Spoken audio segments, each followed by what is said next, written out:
The floating slum of Mushin, Lagos, was alive with noise. Fishermen shouted, children laughed, and the smell of smoke filled the air. 12-year-old Samuel Carter ran barefoot across wobbly wooden planks, clutching a stolen loaf of bread. His mother, Grace, was sick with fever, and this bread might save her. Behind him, angry voices roared. Thief! Catch him! Spanner, the leader of the area boys, local gangsters, chased Samuel, waving a rusty cutlass. Samuel's heart pounded. He dodged women selling fish and jumped over buckets of dirty water. Ahead, the busy bridge to Lagos Island was packed with people. Maybe I can hide there, he thought. But the gang was getting closer. Foolish boy! You can't run forever! Spanner yelled, his teeth gleaming like a wild animal's. Samuel turned down a narrow path between huts, but it led to a dead end. Dark water splashed below the dock. Spanner laughed. Nowhere to go, thief. Samuel hugged the bread. Please. My mother is sick. She needs food.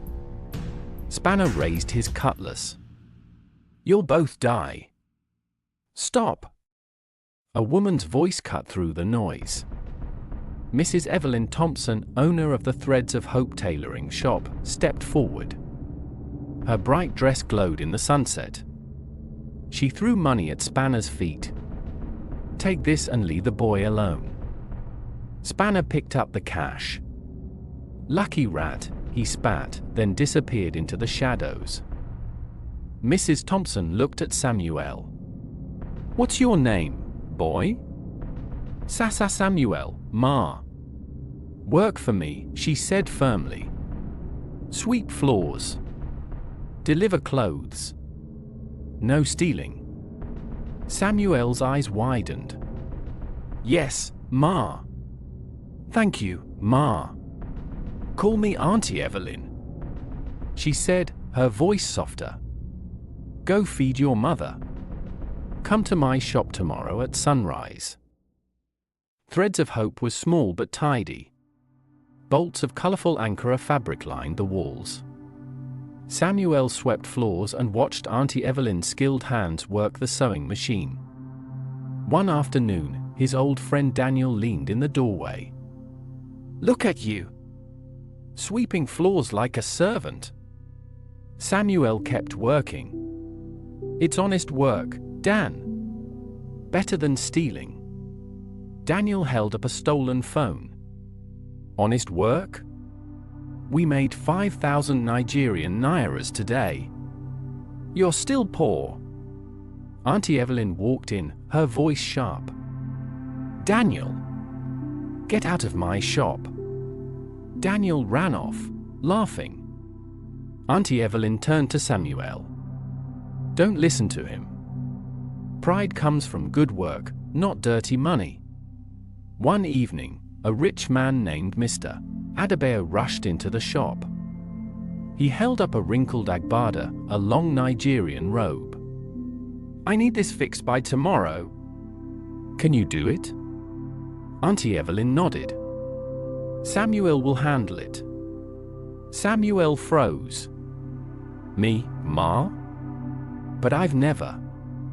You've watched me for months, Aunty Evelyn said. Now try. Samuel worked all night, stitching golden thread into the collar. When Mr. Adebayo returned, he gasped. This is perfect. Who did this? Aunty Evelyn smiled. Samuel. Mr. Adebayo handed Samuel a stack of naira. You have talent, boy. Use it wisely. Samuel stared at the money. Thank you, sir. Aunty Evelyn patted his back. Save it. Dreams need fuel. At Makoko's tiny schoolhouse, Mr. Williams, a kind teacher, wrote math problems on a chalkboard. Samuel scribbled answers on a scrap of fabric. Samuel, solve this, 24 times 15, Mr. Williams said.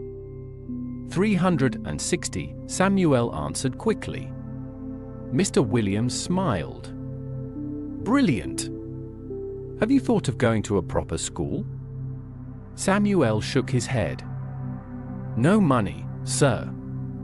Apply for the Lagos City Academy scholarship, Mr. Williams said. Top students go free. That night, Samuel studied by a flickering kerosene lamp.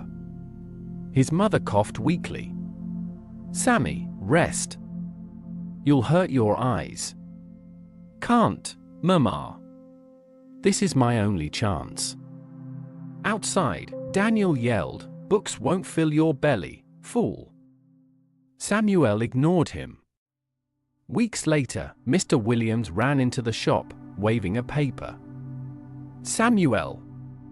You won the scholarship. Aunty Evelyn hugged him. I knew you could do it. At Lagos City Academy, Samuel's old sandals squeaked on shiny floors. A boy named Chidi sneered. Look! A slum rat in a uniform. Samuel's face burned, but he remembered Aunty Evelyn's words, let your work speak. He studied hard, even sewing bags to sell after school. At graduation, Samuel stood on stage as the principal announced, our top student, Samuel Carter. The crowd clapped, but Samuel only cared about his mother's tears of joy. By 19, Samuel's small business, Carter Creations, was growing. He sewed bags and ties in Aunty Evelyn's back room. One day, Daniel slunk in. I can sell your bags in the markets, Daniel said. I know people. Samuel hesitated. No stealing, Dan. Promise? Daniel grinned. Promise. Sales boomed, but one night, screams woke Samuel. Fire! Flames swallowed the shop. Samuel dragged Aunty Evelyn outside. My machines. My fabrics. She cried, watching the fire.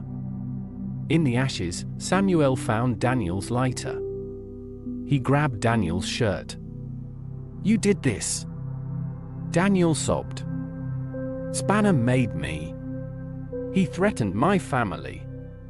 Samuel let go, fist shaking. Get out. Never come back. The next morning, Mr. Adebayo arrived. I heard about the fire. Let me help you rebuild. Samuel wiped ash from his face. Why? Mr. Adebayo smiled. Because Nigeria needs fighters. Here's 2 million Nigerian nairas. Make something great. Samuel's new workshop buzzed with energy.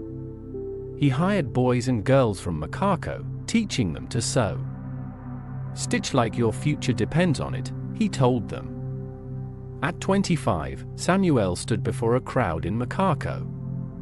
This school is for you, he said, pointing to children holding new notebooks. Learn. Dream. Never give up. After the cheers, Daniel approached, eyes on the ground. Sam. I want to change. Samuel handed him a job form. Start Monday. But one mistake, and you're gone. Daniel hugged him. Thank you. Years later, Samuel stood on his office balcony in Lagos, the city lights twinkling below. His assistant rushed in. Sir, the school needs more textbooks. Order them. Samuel said. And check on Mama Grace's clinic. That night, he visited Makoko. A girl in a bright Ankara dress ran up. Mr. Carter. I got first place in math. Samuel knelt. What's your dream, little one? I want to be a doctor, she said. He smiled. Then you will. As drums played and people danced, Samuel whispered, "We rise together."